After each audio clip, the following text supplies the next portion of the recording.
Pigeon practice is just that. It's going to be a practice of patience. It's going to be a practice of obviously opening up the hip and stretching through that.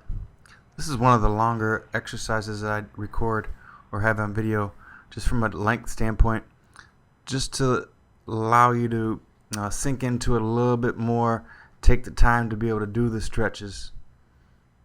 There's going to be different ways to modify it. What I've done is I've started with what I call a cheerleader stretch. So both legs are at a 90-degree angle at the knees. I've laid across my torso, across the front part of the shin. And it's going to be stretching out quite a bit in what would be my left hip at this point. Anything associated with the left hip, tightness in the hip joint, hip region, it could be the hamstrings, it could be the groin, it could obviously be the lateral part of the outside of the hip. When you go to a full pigeon, which is basically straightening the back leg, there's going to be a huge stretch in the hip joint itself. There can be pressure placed on the knee.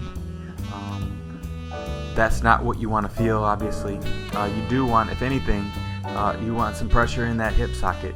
So there's going to be a big stretch, but again, particularly this stretch, I really want you to pay attention to it, go through it slowly, and control it to your ability.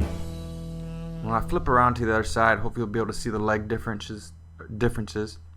Again, this is a cheerleader start, a modified way to do a pigeon. The weight of the torso extends or reaches forward over the front calf and front leg, which will help stretch out the groin, the hamstring, and the hip joint itself. Always breathing through and feeling relaxed with the exercises. Particularly this one, it's almost a goal. It is a goal to be relaxed and to be comfortable and to gauge your breath and to feel comfortable with your breath, even though you're in this intense position. And this isn't even an intense one quite yet. Again, this is more of the cheerleader. Extending the leg back, and when you do extend the leg back, is kind of the prototypical pigeon pose, which is great to open up the hips. But again, if there's any knee troubles or you feel a lot of pressure in the knee when you're doing particularly the full pigeon, stay away from it. Maybe come back to this, what would be the cheerleader with the bent leg a little bit more, or the back leg a little bit more bent. Again, straightening the back leg, keeping it straight, is really going to maximize the stretch in the hip region.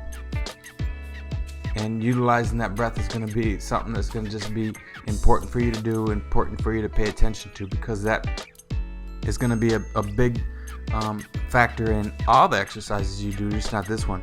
But taking the time to do this one and the length of this stretch and exercise is important for your hips. The more the flexibility you get out of them, the more stability you'll have in your pelvis, the more support you'll have for your back, whether it be in a golf swing or in daily activities. Keep doing more. Take your time.